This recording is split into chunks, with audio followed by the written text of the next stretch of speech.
জয় জগন্নাথ। চলুন রথযাত্রা 2025-এর ব্লগটা আপনাদের সাথে শেয়ার করি। তার আগে আমি Suparna, welcome back to my channel the informal footage and welcome to another mini blog. যেমনটা বললাম, দিনটা ছিল রথযাত্রার দিন, আর তার জন্য আমরা চলে গেছিলাম আমার বড় মামার বাড়ি। মামা বাড়ি জগন্নাথ দেব প্রতিষ্ঠিত হয়েছে প্রায় 4-5 বছর হয়ে গেল, আর প্রতিবারের মতো রথযাত্রার দিন তো বৃষ্টি হবেই। আর এই দিকে মামি মাসি এরা ভোরবেলা থেকেই কাজ শুরু করে দিয়েছে ঠাকুরের ভোগের জন্য। চলুন আমিও এবার স্নান করে হাতে হাত লাগাই। মামা এই দিকে ঠাকুরকে নিচে নামিয়ে একটু পরিষ্কার করে নিচ্ছে, আর ওই দিকে মা আর আমি প্রসাদ দেওয়ার জন্য পোলাও আর আলুর দমের প্রিপারেশন করছিলাম।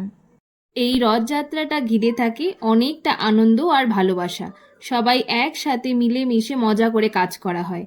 এখন প্রভুকে সাজানো চলছে। এরপর জগন্নাথ দেব নিজের দাদা আর বোনকে নিয়ে নিজের মাসি বাড়ি যাবে।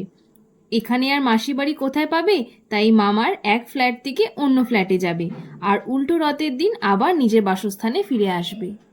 এখন এক এক করে মামা মামি আর বোন ঠাকুরকে নিচে নিয়ে যাচ্ছে। পুজো ওখানেই হবে। ঠাকুরকে আসনে বসিয়ে বাদবাকি কাজগুলো করা হচ্ছে, আর এইদিকে বোন গজাগুলোকে প্লেটে সাজিয়ে দিচ্ছে। খুব ভালোভাবে পুজো সম্পূর্ণ হলো। এইবার আশেপাশে প্রসাদ বিতরণের পালা। বাট তার আগে এনার্জি পাওয়ার জন্য 1 কাপ গরম গরম চা হয়ে যাক। যাই হোক, আজকের মতন আসি, আবার দেখা হবে অন্য কোনো ভিডিওতে। টাটা।